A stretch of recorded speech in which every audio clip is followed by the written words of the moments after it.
আমরা সাধারণত সোশ্যাল মিডিয়ায় 24 কোটি দেখে এসেছি, তবে অনেস্টলি বলতে গেলে 23.5 কোটির হিসাব এসেছে। সর্বোচ্চ চেষ্টা করেছিলেন আপনারা, হাজার চেষ্টা করেও শাকিব খানকে কোনোভাবেই আটকাতে পারেননি। এবং এটা কিন্তু এবার নয়, শাকিব খানের কেরিয়ার জুড়ে যতদিন ধরে উনি সুপারস্টার হয়েছেন তখন থেকে কিন্তু শাকিব খানকে নানানভাবে নানান জায়গায় আটকানোর চেষ্টা হয়েছিল, কিন্তু তার ফ্যানদের কারণে ফাইনালি দেখা গেছে শাকিব খানকে কোথাও কোনোভাবেই আটকাতে পারেননি। সৃষ্টিকর্তা যাকে সম্মান দিয়েছেন তার সম্মান আপনারা কিভাবে ক্ষুণ্ণ করবেন? গায়েস, বলছিলাম বরবাদ সিনেমার কথা। আপনারা দেখেছেন শুরুতেই কিন্তু শাকিব খানের বরবাদকে সেন্সর দিতে চাননি, পরবর্তীতে সেন্সর দিয়েছে, তারপরও কিছু সিন কাটশিট করেছে, সেটা হয়তো সিনেমা হলে দেখা যায়নি বা আমরা ধরতে পারিনি, তবে কাটশিট করেছে সেটা আমি জানি। কোথায় কাটা হয়েছে সেটা এখন আপনাদের বললে হয়তো আহামরি প্রবলেম হবে না। এখানে দুটো সিন কাটা হয়েছে, তার ভিতর যিশুর একটা ধর্ষণ এবং মিশা সওদাগরের একটা ধর্ষণ।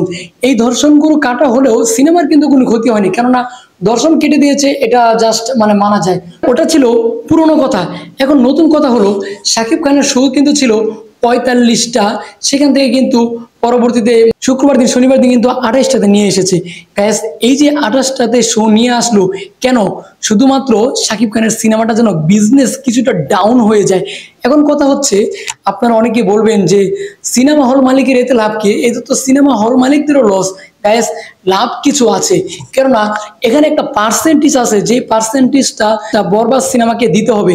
কিন্তু কেউ যদি অন্য কোনো সিনেমাকে পুরোপুরি ফ্রিতে দিয়ে দেয়, কোনো পার্সেন্টেজ তারা না নেয়, শুধুমাত্র তাদের সিনেমাটা সমাজের চোখে দেখানোর জন্য যে আমাদের সিনেমাটা খুব বেশি চলছে, সেটার জন্য কিন্তু যদি হয় তাহলে কিন্তু অবশ্যই সিনেমা হলদের লাভ।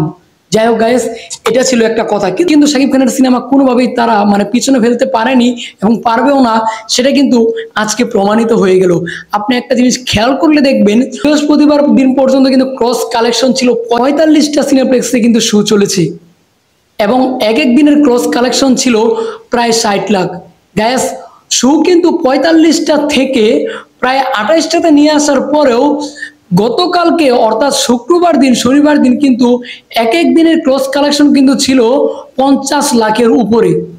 চিন্তা করছেন, যেখানে 45টা শো চলেছে সেখানে 60 লাখ, যেখানে 28টা শো চলেছে সেখানেও 50 লাখের উপরে।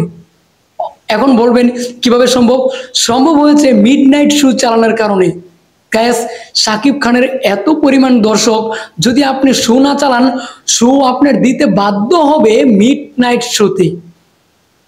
এটাই কিন্তু শাকিব খানের ক্রস কালেকশন। এবং 3.5 কোটি শুধুমাত্র ই টিকেটের মাধ্যমে যে সিস্টেমগুলো রয়েছে মাল্টিপ্লেক্সের, সেখানকার হিসাব। আর সারা বাংলাদেশ থেকে এই 6 দিনের হিসাব এসেছে প্রায় 23.5 কোটি, অর্থাৎ 23.5 কোটি। আমরা সাধারণত সোশ্যাল মিডিয়ায় 24 কোটি দেখে এসেছি, তবে অনেস্টলি বলতে গেলে 23.5 কোটির হিসাব এসেছে। এখন কথা হচ্ছে, এই 24 কোটি 6 দিনে অর্থাৎ 4 6 24, এক সপ্তাহে যদি 24 কোটি টাকা বিজনেস করে, এটা যদি এক মাস এইভাবে চলমান থাকে, 100 কোটি কিন্তু আর বলার প্রয়োজন নেই। যাই হোক গাইস, 100 কোটির ক্লাবে খুব দ্রুতই চলছে। আপনাদের কিন্তু কোনো লাভ হয়নি। আমি আপনাদের বলি, আপনারা যদি এখানে কোনো ক্রাইম না করে, কোনো সিন্ডিকেট না করে শাকিব খানের সিনেমাটা ঠিকঠাক মতো চালাতেন, তাহলে দেখতে পারতেন আগামীতে আরো বেশি বিজনেসগুলো আপনাদের পকেটেই থাকতো। আপনাদের কিছু বোঝার ভুলের কারণে আপনারা ভাবেন বা আপনারা বলেন যে সিনেমা হল চলে না, দর্শক আসে না। আরে সিনেমা হলগুলোতে আমরা যখন রিভিউ নিতে যাই তখন দেখা যায় সিনেমা হলগুলোতে দর্শকের উপচে পড়া ভিড়ের কারণে আপনারা টিকিট সিঙ্গেল স্ক্রিনের ভিতরে কিন্তু বাইরে গিয়ে ব্ল্যাকে বিক্রি করে। দর্শক যখন 5 জন 7 জন একটা ফ্যামিলি আসে, তাদের কিন্তু একটা 2000 টাকা বাজেট নিয়ে চলে আসে। সেই 2000 টাকা বাজেট যদি আপনারা 6000 টাকা বানিয়ে দেন ব্ল্যাকের টিকিট বিক্রি করে, তখন তারা কিন্তু হতাশা বুক করে, তারা কিন্তু একটা সিন্ডিকেটের শিকার হয়।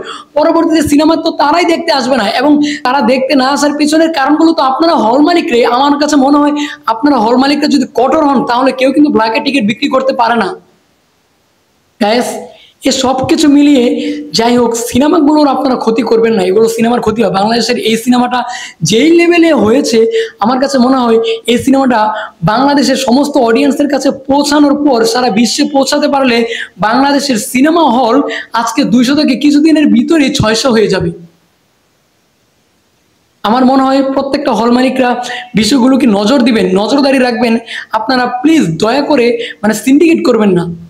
আপনাদের সিন্ডিকেটে আমরা যারা সাধারণ দর্শক আছি তারা হতাশা ভোগ করি।